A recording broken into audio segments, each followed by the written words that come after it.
We joked how the Pistons were the sacrificial lamb for the city of Detroit for the Lions to have their success. Well, Saturday night, what did we see? We saw the Lions lose in a heartbreaking fashion to the Cowboys. Coincidentally, also the same night that the Detroit Pistons broke their 28-game losing streak against none other than the Toronto Raptors, who just recently traded OG Anunoby for RJ Barrett. So, And Emmanuel quickly.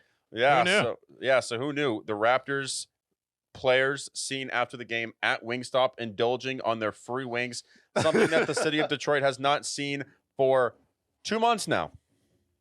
Yeah, something that the city of Detroit hasn't seen for 2 months. And as Cade Cunningham said, like, yeah, I think we're bad, but are we like lose an all-time record of games in a row? Nah, I refuse to believe that as he looked depressed, falling asleep. He's with Mac Jones listening to some emo music. He's right there, just being all around sad, especially being in Detroit. And then Monty Williams, I keep hearing people like Chris Broussard being like, Monty Williams, he's like a good guy and a good coach. I'm like, is Monty Williams a good coach if you break the record for the most losses in a row? And it was the trust the process 76ers team who were the process who lost it. And how did they do that? Okay, well, bust Jahlil Okafor on that team. You had Nerlens Noel on that team. And then when you drafted Ben Simmons, he wasn't very good when he first came into the league as a rookie because he couldn't shoot.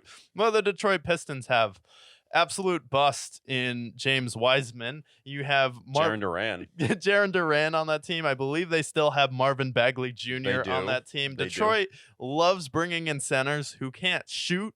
They love bringing in centers who are taking over players like LaMelo Ball or actually good players in the league. Like Luka Doncic.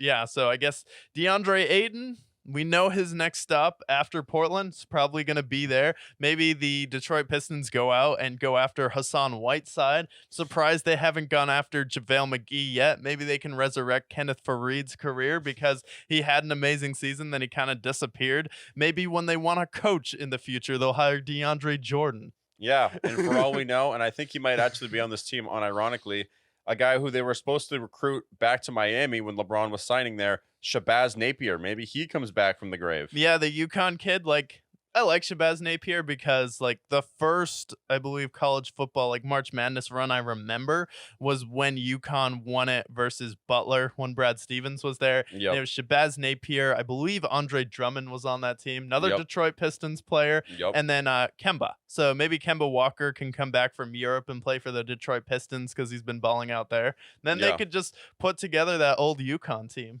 Yeah, there we go. Just maybe 10 years too late, but you know, that'll be an interesting sight. But there is something there with the Detroit sacrificial lamb because as soon as the Pistons win a game, the Lions experience heartbreak. And now, you know, we need to see another historic losing streak for the Pistons so that we can see the Lions make it over the top. Yeah, and it's like the Lions are literally reducing crime. What are the Pistons doing?